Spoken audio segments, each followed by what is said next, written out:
मुळात मी आणि उद्धव आम्ही दोघेजण एकत्र येण्याचं सगळ्यात महत्त्वाचं कारण म्हणजे या मुंबईवरती आलेलं संकट. मी गेले अनेक वर्ष या सगळ्या विषयांमध्ये बोलत आलो. गेले अनेक वर्ष मी माझ्या भाषणांमधून हे सगळे मुद्दे मांडत आलो की कशा प्रकारचा डाव रचला जातोय. आणि मग मध्यंतरी या राज्य सरकारने हिंदी सक्तीचा विषय आणला.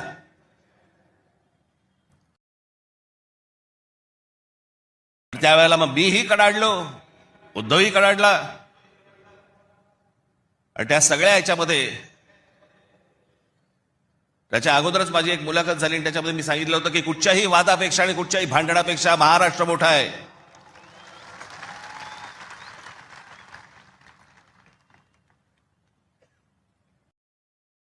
आणि मग तिकडनं ह्या सगळ्या गोष्टींची सुरुवात झाली.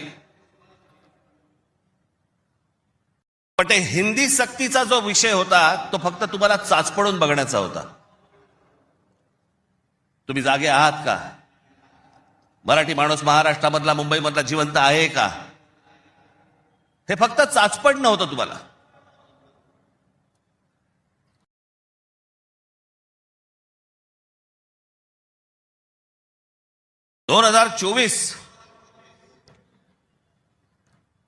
याच्यानंतर या विधानसभा निवडणुकांनंतर या सरकारला काय फेफराला माहित नाही. जे हवं वाटेल ते मनाला काय जे हवं ते करायला लागले. आली कुठून हिंमत?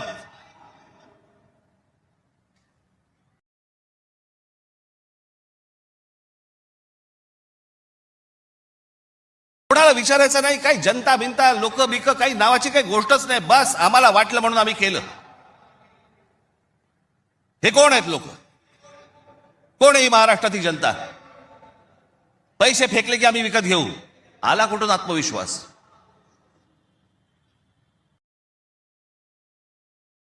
इतकी वर्ष मी आता राजकारण बघतोय.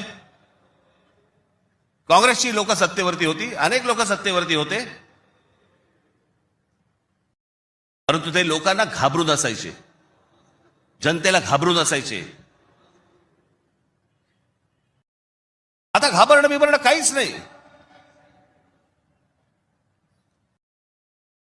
गृहीत धरून टाकलं तुम्हाला.